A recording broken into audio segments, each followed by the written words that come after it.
আর শেষ পর্যন্ত আজকে পেলুম বাবুকে। মানে আপনি মানে মানে মানে কি হলো ভাই, ভূত দেখবার মতো করে চমকে যাচ্ছ কেন? আমার যে 10 লক্ষ টাকা তোমার কাছে পাওনা আছে সেটা দিয়ে দাও। মানে আর কটা দিন মানে কটা দিন? এই করে করে তো বছর কাটিয়ে দিলে তুমি। আর এখন তোমাকে খুঁজতে এলি তুমি পালিয়ে যাও। তোমার অফিসে খুঁজেছি, তোমার বাড়িতে তালা বন্ধ, আজকে তোমাকে পেয়েছি। হয় আমি টাকা নেব, না হলে তোমাকে পুলিশে দেব। তাড়াতাড়ি বলো। মানে বুঝতেই তো পারছেন আপনি, সংসারটা চালাতে এই বাজারের অবস্থা খারাপ হয়ে যাচ্ছে আমার। তাতে আমি কি করতে পারি?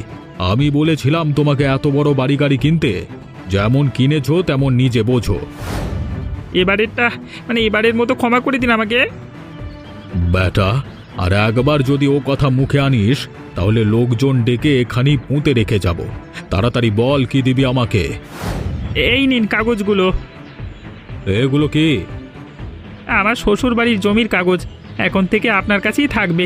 এর দাম 10 লক্ষ টাকার থেকে বেশি হবে। আপনি দয়া করে এগুলো নিয়ে আমাকে মুক্ত করুন। সাল্লা জোচ্চোর, ভালো দিনে এসেছি। না হলে এগুলো নিজেই সাবড়ে দেওয়ার পরিকল্পনায় ছিলিস, তাই না? কাউকে ঠকাতে ছাড়লি না রে তাহলে।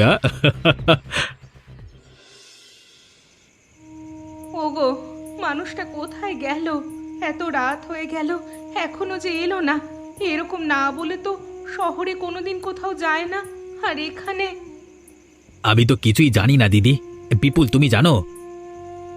না, এ তো ভালো কথা নয়। দিনকাল খারাপ পড়েছে, আর একটু অপেক্ষা করি। না হলে লোকজনকে জানাতে হবে, খোঁজ খবর শুরু করতে হবে। আজ তো ফ্যাসাদে ফেললো তো।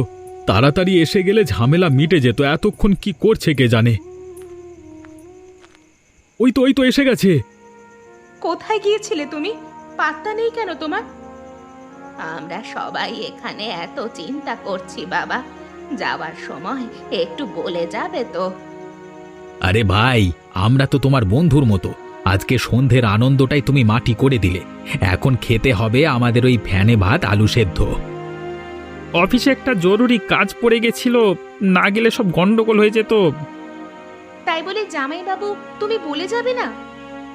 থাক থাক, কত কথা বলবার দরকার নেই। এখন মানুষটা যে ভালোভাবে এসে গেছে, এতটা রাস্তা পরিশ্রম করে, তাতেই শান্তি। এসো মাধবদা, ভেতরে এসো। তোমরা আর ঝামেলা করো না মানুষটার সাথে। লোকটা এত চিন্তার মধ্য দিয়ে যাচ্ছে, একটু শান্তি নেই। চলে এসো, চলে এসো। মালা, দাঁড়াও। আমাকে দেখে পালিয়ে যাচ্ছ কেন? পালিয়ে যাব মানে?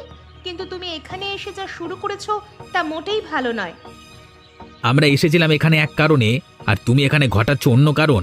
আমরা কিন্তু এখানে ছুটি কাটাতে আসিনি।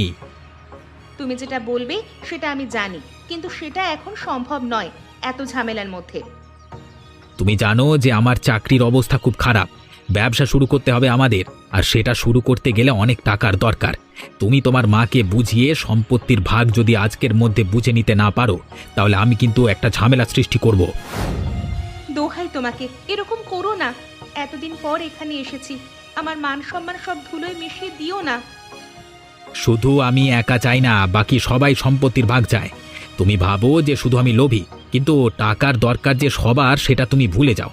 তোমার মতো বৈরাগী হয়ে আমি থাকতে পারবো না। ঠিক আছে, তুমি এখন চুপ করো। কেউ শুনে ফেললে খারাপ ভাববে।